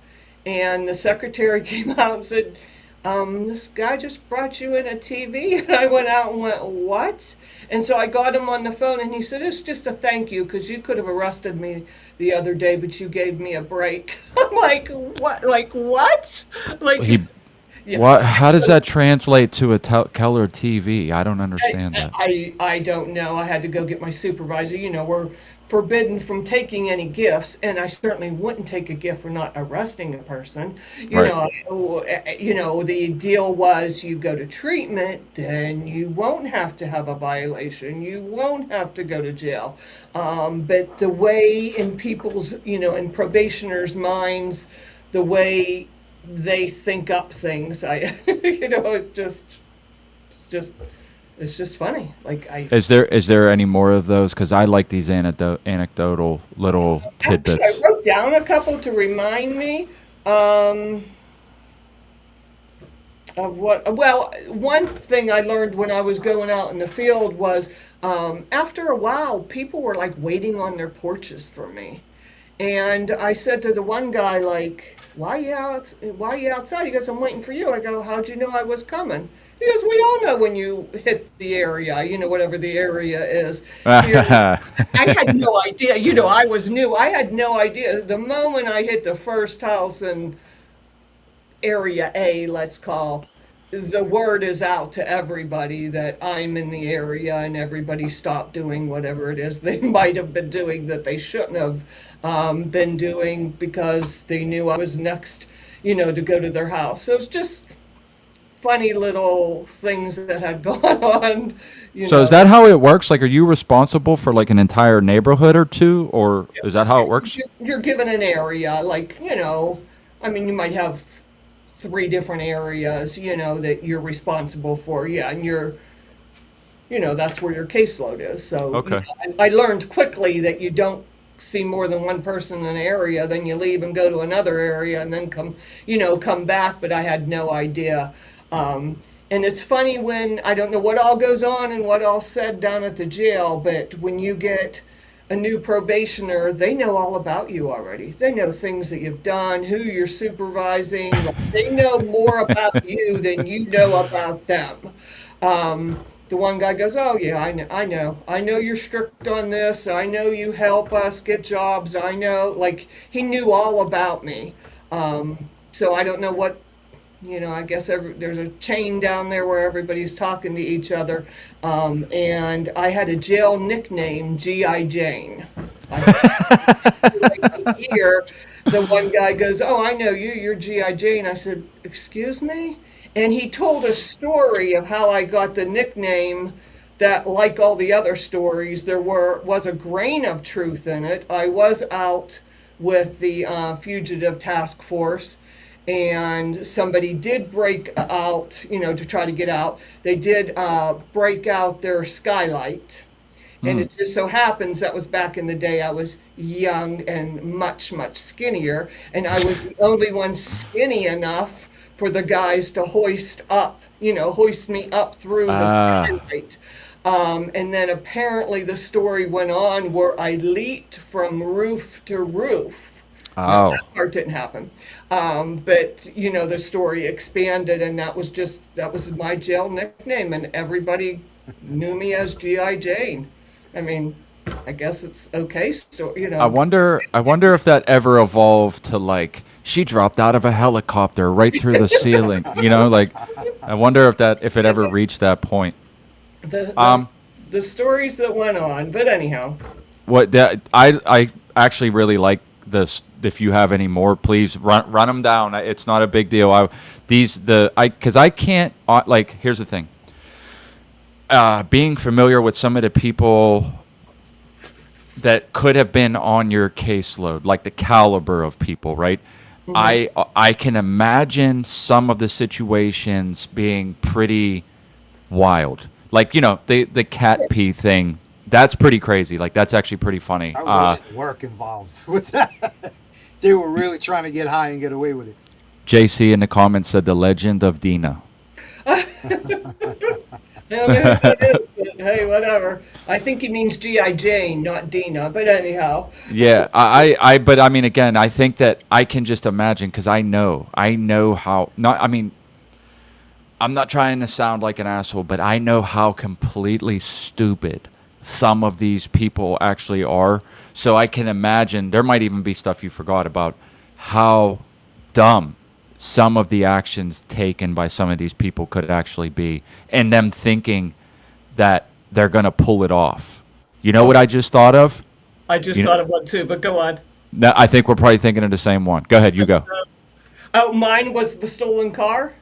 No, no, no, no, no, no. The- You can tell that one, okay. but I think a funny one because here's the thing: it's like you haven't thought 5 seconds past your situation if you do this. But do you remember the money order one? That's one of the ones on my list that I was going to say. Yeah, go on. No, no, tell the story.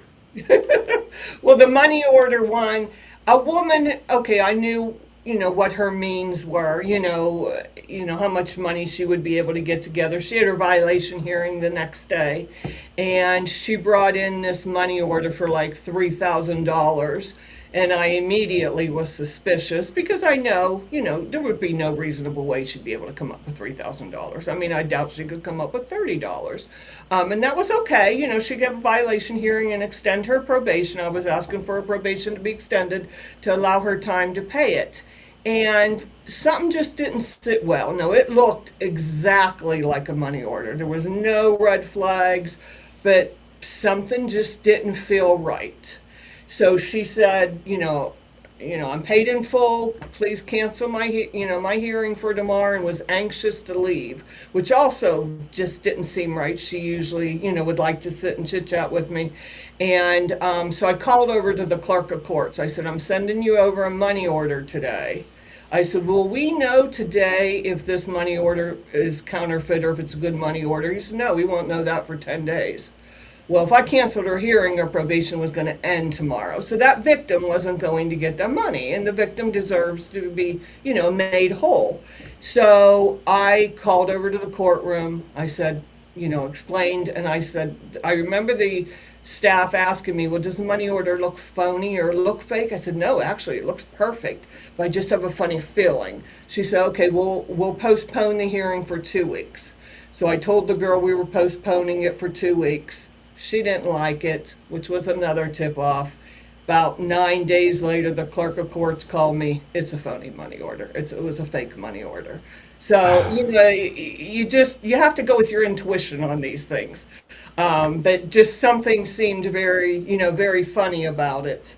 Um, So, so her plan was to sneak this in so that she could get off of probation, and then that paperwork be done before yeah, anybody find out that the money order was fake. yeah. But I then mean, she I'm, would get charged with a new offense, yeah, but Fraud. you're not thinking long term. You know this, Jason. You're not thinking long term. You're just thinking of how do I get out and not go into jail tomorrow, not having to go to a violation hearing. You're not thinking, what's going to happen down the line. So, what's the biggest amount anyone's ever brought in to be like, I need to pay like lump sum, like I need to pay my fines or court costs or whatever it is. Like, what's the biggest amount somebody ever brought in, and you were like, okay, where the hell did you get this money from? I think you know the answer to that, Jason. It was about I can't remember the amount, between $5,000 and $7,000. This particular person in and out of jail, using any drug, comes their way. You don't have high hopes that they're going to turn their life around. And then right before your very eyes, this person starts a change. For whatever reason, I'm not sure, but starts to make a turnaround.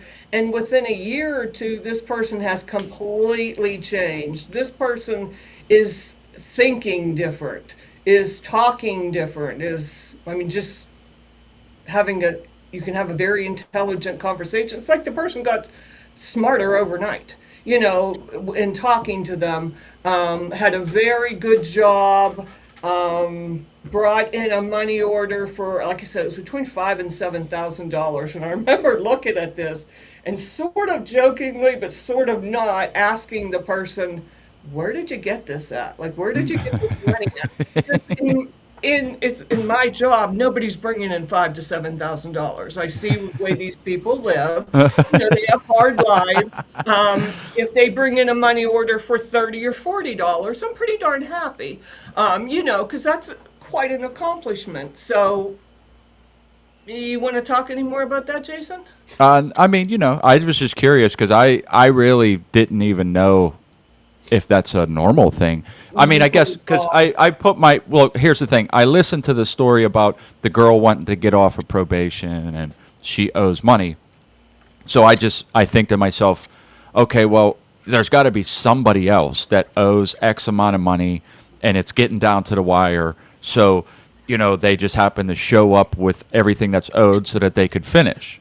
It was just a thought I had. I'm like, that would seem like something that could happen, I guess. I don't know, but that's why I No, was curious. not that much money. Now, sometimes if the people get a good job and they can bring in a small payment, a few $100s, I would encourage them to do a wage attachment with their employer.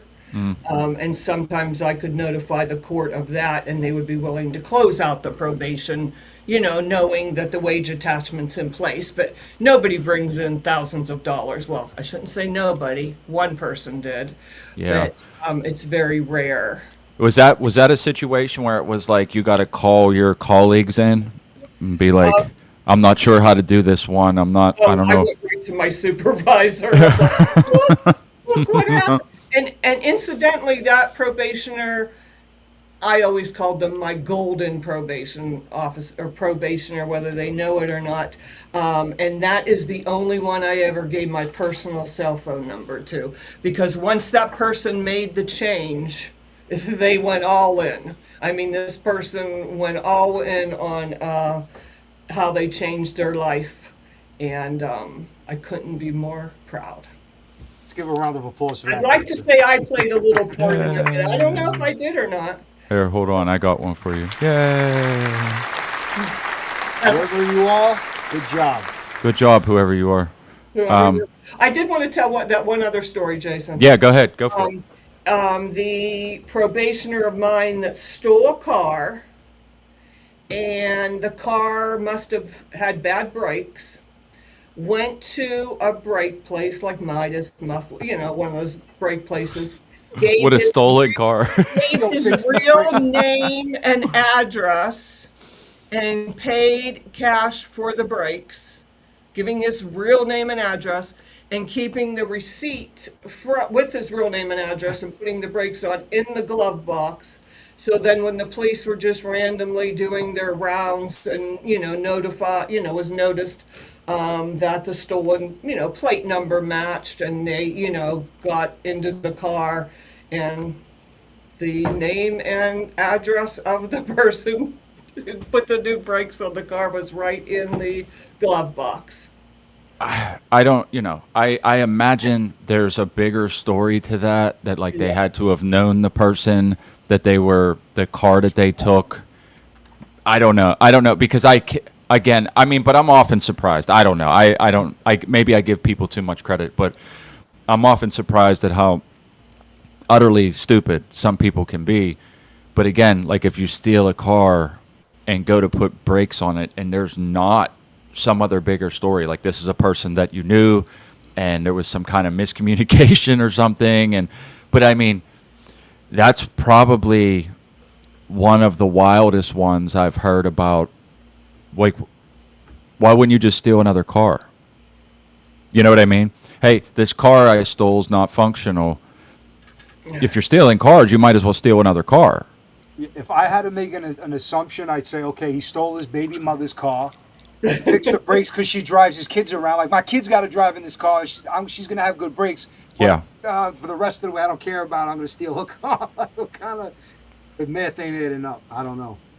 I have a question for you guys. It really should be a question for me, but I want to get your take on it. So, as a probation officer, I would have 20 to 40 minutes maybe at a time with the probationer. How are you to evoke a positive change in these people in that short length of time? Sometimes you only get to see them once a month because it depends. You could have a caseload of 50 people. My caseload went up to 145 at one particular time. So you're not seeing these people that often. And how do we evoke change? Like, what do you guys think about a probation officer's role on how you can get people to change in I that short period of time? Go ahead, Drew. real quick, I would assume, okay, who are the people who can be helped and saved just from you with the time you have to give them? And who are the people who need more detailed monitoring, drug programs, whatever other levels of stuff that are beyond your capabilities as an individual? Split that up or make three different piles. The people you could help on your own in that minimal amount of time, maybe it's not somebody who really needs help. They just made a bad mistake or a decision, one time thing. They got into a fight with somebody and it went too far and now they got an assault charge, but otherwise they were a functioning member of society.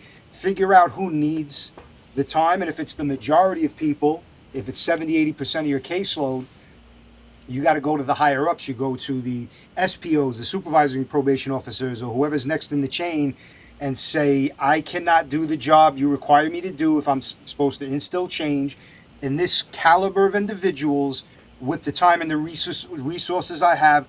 What are we doing? And most of the time, they'll just tell you do the best you can. And then you're pretty much going to be ineffective in your job because you're given an impossible task. That's all I could say about it.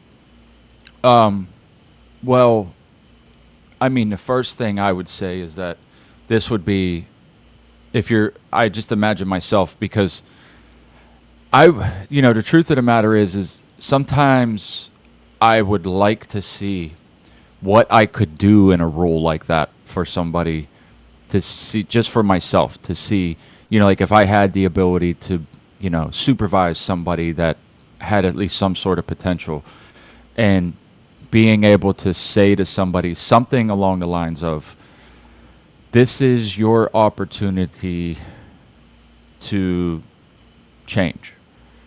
And I don't want to put you in jail, but I will. I don't want you to suffer consequences, but you will. If you don't change, you have to change. I remember there was an NA meeting at one point where a guy went up and talked, and he had, like 10 plus years clean, and, they come up and they speak. And one of the things he said was, when I first got clean, the guy that was my sponsor said, you only have to change one thing, everything. And that kind of stuck with me in a way where, like, this is a tall order, but I mean, it's up to you. There is, again, I'm an advocate for this, and it kind of sucks for people that are in a bad spot, but this is the truth. Consequences is what changes people. Pain changes people, right? Like, you don't stick your hand over the fire the second time, right? So it's just one of those things where it's like, I tried to explain it earlier, but like, they're in a cycle that they don't know that there's that there's even an alternative, right? So in order for that cycle to be broken, it's purely up to them. There is no saying, there is no magic bullet, but there is opportunity. So, like, I think if you can make people understand that it's an opportunity, this is an opportunity to do something with yourself. And because you're coming to report to me, I may have some resources that could help you, whether that's drug treatment or job opportunities. Because I know at some places where, they'll get calls. It's a menial job, but it's better than being broke. Yeah. But this is your opportunity to start to build. Right now, you're a level before rock bottom, because from here, you go to jail. And then after that, your grave. So, like, you have every opportunity to build up now. But it's only up to you. Nobody can make you do it. You know what I'm saying? So, like, if you can shorten that to make it concise, whatever works. But again, it's the consequences. But some people you can reach just by giving a shit. Some people you can reach if they're just not another probationer, right? Like somebody that, because when they look to a PO or they look to a cop, in most circumstances, they're looking at the people that are probably going to want to punish them, right? Like that's the mindset that, like, you want to punish them. You want to put them in jail. You want to whatever, right? So if you can reach an individual on the level of saying that, like, you can help yourself, I can help you if you help yourself, but no one can do it for you. So I think if you can figure out a way to reach a person by making them understand that, like, this is up to you, but if you can start the process, I can help you. And then, like I said earlier, right? People can forget what you say, but they won't forget how you make them feel. So, if it's just like they've been in and out of probation, 40 years is the thing that keeps sticking in my head. But if they've been in and out of probation for all these years and you're just like another cog in the wheel and, like, fill out the paperwork, piss in this cup, get the fuck out of here. They're not going to look like there's no opportunity to be seen for them by that. And it's just another bad few hours that they have to put up with. But if they can see that there's a possible potential for help to the people that deserve it anyway, it might be worth extending that. Because I know when I started up from rock bottom, I'm just going to share this. We're going to wrap up in a minute. Like, I was gutting houses for like $20 an hour. No car, living with somebody, no tools, barely even had any clothes. All my clothes were hand-me-downs because, I had been away so long, I had nothing. And I had never been happier because it was an opportunity. It was an opportunity where, like, I know I got a place to put my head. I have a place I can feed myself. I can wash up, and I don't have to take any risks. So it was an opportunity. Some people might see that as a bad thing, right? Like walking. I still have the axe, as a matter of fact. I used to have a fireman's axe that I took with me in a backpack to go to houses and gut them by hand from top to bottom. And I loved every minute of it because it was an opportunity. but you're not gonna make people see it as an opportunity unless they want to see it as an opportunity, because that same situation to somebody else could be bad, right? Like, it's just that simple. There's a mindset that's attached to it, and if you don't suffer enough consequences to want to change, there's no set of words. Sometimes people just have to continue to suffer. Some people never make it through. But if they feel like somebody gives a shit, there's a chance.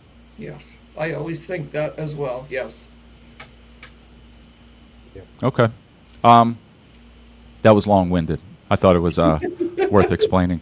Um, is there anything else you want to add or go over? Any other stories you want to add? Because I think those ones are actually pretty funny. But um, you just tell Well, me. the one that I don't want to talk about much, I would just say I was in a house when two armed men broke in a back door to rob the guy that I was in the house to visit, but I don't really want to talk about it too much. But we all made it out okay, so that was that was a success story because we all made it out okay. Okay. All right. Another Well, one where I'm talking to my probationer in his house. He was drunk, and I could see he was hiding his firearm under his foot. You know, he's trying everything he can to, to conceal this firearm. But obviously, I could see it. And that story could have went many different ways. yeah. Many different ways to handle it. The guy's drunk. He's already being a little aggressive and a little bit, non-compliant. You know, I go to pull out my firearm. It's I was on. going to ask that. It's on. So I just chose to say, hey, so and so, you obviously had way too much to drink. Why don't you sleep it off? Come into the office in the morning. I left. I called my supervisor. I called the police. The police came over. And, we ended up going back into the house and got the firearm. But, I mean, you have to, be quick on your feet to think, but just always remember safety first. You know what I mean? There was no reason why that firearm had to be trying to be retrieved at that exact moment. Nothing could have been About to really. say, I mean, it could have went really bad. yeah, it sounds like you exercise some proper de-escalation tactics. Yeah. Calm the situation. We know where he is. We know where it is. We're going to surround that. Like, he's not going to disappear with it. Let's just remove any potential immediate danger, and which is smart thinking. And a lot of law enforcement people don't have that capability or training. And They just I did have a escalate. coworker that said, why didn't you just get it? Why didn't you just take that firearm?" And Yeah. that's not the way I chose. I mean, it wouldn't have ended well. I mean, I don't think he was just going to stand there and, let me take the fire. I mean, whatever. But safety always has to be first. I almost wish you would have brought this one up in particular earlier, because it's a very interesting dynamic. I can't picture, honest to God, can't picture any other person doing it that way, right? Because I just, how a police's mindset is going to be. That gun is going to get drawn. Somebody's going to get shot. It's almost a certainty. And so that's it. It's very interesting. I honest to God, I bet if you asked 100 police POs, every single one of them would have drawn. They'd say that they would draw their gun, and as soon as the guy made a move, they would have shot him. Yeah. That's actually, I think it's probably pretty commendable that you were able to think through it, like, this doesn't need to happen right now, like this. Well, I don't think Dina is one of those people who gets her kicks by going out of the house every day, putting on her gear and saying, just give me a reason to draw my weapon and shoot somebody, like a lot of I'm cowboy far from cops. that. Yeah. Yeah, a lot of cops are into that, like, that give me a reason for me to, justify pulling my gun and using it on somebody. Not to say you didn't have a potential for this situation, it could have went wrong, but you saw a window of opportunity, de-escalate. It's not over the top. I don't need to actually, my life is not in immediate danger.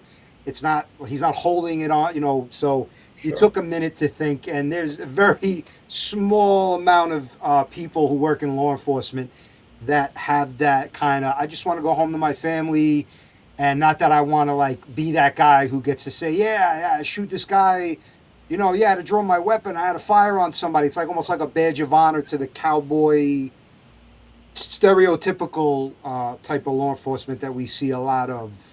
No, I did. So, I didn't leave turning my back towards him. Right. Like yeah, Right. Right. obviously. Right. walking down a long hallway, Yeah. kind of thing. But yeah, I mean, I always tried to use this, not like I'm perfect, but I always tried to, think about, one safety first. Yeah, of if course. you You got think to make it home to your I family's mean, there first was no priority. reason. Somebody was going to get shot. Somebody's firearm was going to be discharged, in my Yeah. opinion. Maybe not if he would have not been drunk, but he was drunk and not thinking clearly. Was because he's always was been very respectful. Yes, Miss Dina, blah blah. Very, and he wasn't. He was talking all kind of crazy. Talking different, reckless, a way that he would not normally have spoken Put, to me. So that put, indicated to me he might have anything was possible. yeah, I mean, he's on probation. He knows there's a likelihood law enforcement agents, probation officers are going to show up at his house. He's inebriated. He has a firearm exposed on the floor, not even like a whole lot of bad choices on his end. I'm telling you, dude. Like, Smart. there's no doubt in my mind, 100 out of 100, that guy was going to die that day. 100 out of 100. There's no way that isn't what's going to happen with any other person. I'm certain of it. I mean, I have an uncle that's a deputy sheriff. I have his brothers that were police, and another one of them that's a corrections officer at a state penitentiary. There's one whole side of my family that I've never met on my mother's side and my dad's side that are strictly in law enforcement. I mean, the entire family. And all of the ones that I know, nobody was going to walk out of there like the way you did. I mean, I just kind of know the mindset because exactly what Drew said is like there is in the back of all their minds, they'll be patting themselves on the back. They get free paid off time, high fives from the guys back at the station. That's a legit mindset. That's not me imagining anything. And it's again, I'll just say, it's commendable that you were able to keep your head and not be like them, because that guy would have died that day with anybody else with a badge. There's no doubt. There's absolutely no doubt in my mind. All the things that you were saying to kind of reinforce what you did is all the excuses they would have used to justify it. He was drunk. He was belligerent. Like, he had a gun at his feet. All of those He's a reasons. convicted felon, which Yeah. Yeah. I understand. And like I said, I would have been justified either way, but Right. yeah, Right. that's just Right. not me or who I am. I know we're way over time here, but I want to tell you something real funny, real quick. So when I go to a probationer's house for the very first time, I would always want to, like I said, know who lives here, who else is on paper, which, means on probation. Are there any firearms in the home? Because they're not allowed to reside where there's a firearm. The person would have to either move or the person would have to agree to move their firearms to another location until this person's probation is over. And the grandmother said, no, he can't, no, there's no firearm he can get to. And there's no firearm. And then so I asked, ma'am, what does that mean? Is there any physically in this house? And she said, yes, but he can't get to it. And I said, well, show me where it is. She walks into her bedroom, opens her underwear drawer, and pulled out the firearm. Not Oh in a boy. lockbox, the drawer wasn't locked. And I just looked at her and I said, ma'am, this is definitely a firearm he has access to. And she looked at me, she goes, he would never dare go in my underwear drawer. And I mean, she really felt like it was safe there because he knew better. It was just like funny. I just looked at her like, you know, Yeah. So let's just so we can button it up because you're right about the time. sure, yeah, we're right. How did your career end? Was it eventful? Did you did anything happen? Did anything push you out, or was you just did you see enough, or was it just like this is my out and I'm taking it? I don't know how to explain it, but one morning I woke up like 6 months before I retired and just said to myself, okay, you're done. It was just weird. I just like calming feeling over me, like your job is done. Like somebody was telling me it's time to move on. I can't explain it any more than that. I just had a calmness about me that I was done. And I talked to my supervisor about it. And she said, Dina, you're never going to retire. I have had a job since I was 14 years old. I've always had a job.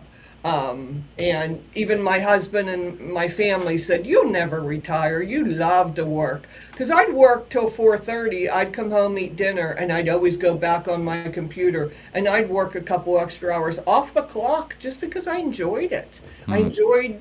I have a little OCD, so I enjoyed staying caught up on my caseload, with the paperwork and everything. And I just told myself I was done, and I just felt like I was done.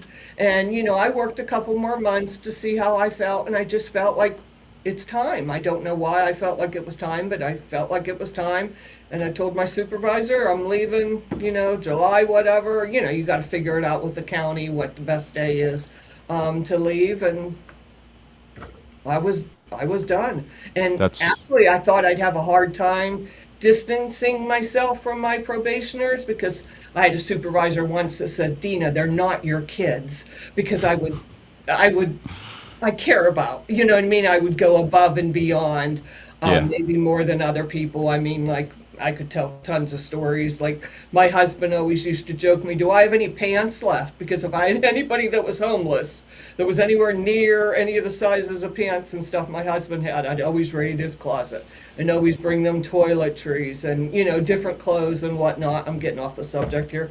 But anyhow, so I retired and I never looked back. I was fine with it.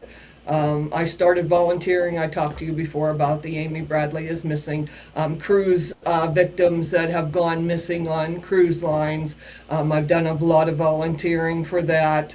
I've traveled. I've gone to Scotland, to England. I've been to Paris, Austria, Switzerland, Alcatraz, as you can see in my hat. I always paid for everything on a credit card and accrued. I had up to 1 million frequent flyer miles. So I have just been having a blast going first class traveling with all my frequent flyer miles, and it's just been awesome. And I nap almost every day, which I've never been a napper. I'm not a napper, but now I nap almost every day. I'm just loving it. Well, I mean, I think you earned it, honestly, especially because I think you're probably one of a kind in that field. And that brings up my last question because of that. Would you recommend this job to somebody looking to get into it? And if they were, what advice would you give them from the beginning? There's somebody that's thinking about getting into being a probation officer. What advice would you give to that person that's sort of on the fence but wants to do it? Well, first of all, I talked to them about what their goal was or why they want to get into probation. Do they think it's cold going out there and arresting people? You know what I mean? Do they want to help people? A probation officer, a lot of people don't know, probation officer is a mentor, a teacher, a case manager, a therapist, a friend, you know what I mean? You wear a lot of different hats. You're just not saying, oh, pee in this cup and if it's not clean, you're going to jail. It's not, at least not like that for me. I used to drive probationers around in my car helping them look for jobs. We weren't really technically supposed to be a reference, you didn't want the court, you know, you didn't want to give a reference, but I would talk to, I remember talking to the one lady at Dollar General, and I said, well, I'm not officially her reference, but what I can tell you is she's always on time, because she'd show up in the probation office when I tell her she's always on time. She, you know what I mean? You could say good things about people, but I'm getting off the topic. But I would want to know what their motives were for wanting to be a probation officer, what they thought the job was all about. My one supervisor used to call me in when she was training a class and ask me, you know, excuse me, what do you want to tell the group? What do you have to say? And I'd always remind people when you are going to be doing field visits. So if you want to talk all kind of crazy shit, rough and tough, whatever with the probationers when they're in the office, because I've heard some talk not extremely nice to the probation officers or the probationers, you are going to be one day on their turf, so to speak. You're going to be on their, you know, at their home with, you know, might be public housing with all their friends around. And you might have a situation that you might need that probationer's help. There might be a shootout and you need your probationer to be the one to step in. You need your probationer to call the police, something like that. So you got to keep in mind that probationer, you know, you're going to be going to see that probationer all by yourself. So, you know, you want to keep that in mind. I told you, Jason, about, well, two different times. One time I was in like the worst part of town. I mean, really bad part of town, seeing one of my probationers. Actually, this part of town, I was there twice. Once, my car was stuck. And I thought, oh, shit. I mean, because there's all sorts of people out walking around that know I'm a probation officer. And some people don't like their probation officer, so might want to take it out on you. And my car stuck. And one person recognized me, hey, do you need help? And went and got all of his boys and pulled my car out. Otherwise, who knows what could happen. Another time where I pulled out, and it was completely my fault. I looked and I did not see a car, and I pulled out and hit a car. It was all my fault. My probationer came running outside. Miss Dina, I saw the whole thing. It was his fault. I'm like, no, it wasn't. Like he was trying to stick up for me, but I'm always getting off the topic here. But just keep in mind, you know, I mean, you're going to be going to see these people by themselves. So you want to treat them with respect, always. I mean, I'm getting off the topic here, but No, you're good. I mean, basically, treat them like people. treat And them like people and meet them where they are. I heard probation officers telling a homeless person, if you don't bring in a money order next time you come in, you know, I'm gonna take you in front of the judge. How about let's worry about where the person's gonna lay their head at tonight? Why don't we call Resolve? Why don't we call, you know what I mean? There's different places you can call, and let's worry about their housing. I don't think if you don't have a place to sleep that night, you're really going to be worried about that restitution. Like, let's meet them where they are and address the most basic needs first, and then, you know, go from there. here's what I'll say in closing. Judging from this interview, the answers that you're giving, and me knowing you, I think when you retired, they lost a good one. I think that when I think that if there was justice in this world, more POs would be more like you, and a lot better results would transpire for the people that are on probation. I don't say that lightly. It's just I don't know that you know how messed up that situation can be.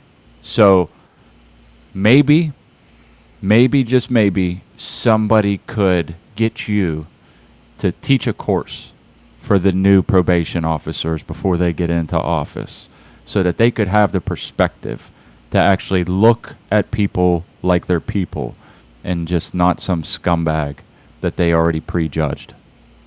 Yeah. Yeah. All right. There anything else you want to add before we get out of here? Because we got to wrap it up. Yeah, we got to wrap it up. It's been way too. I could talk forever, but Okay. that's all. I appreciate you inviting me on the show. No, it was fun. I'm glad we got some of the stories out. It was a good time. Next week, myself, Drew, Veritas Road, and Cubertimo. We're going to go back to doing the Tard panel. So you guys come back and watch that one. Thanks for everybody watching. Watch on YouTube as much as you can. We're almost at the monetization.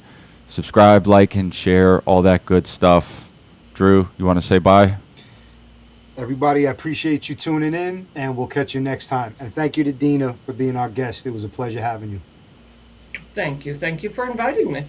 Very well. All right. Thanks, everybody, for watching. That was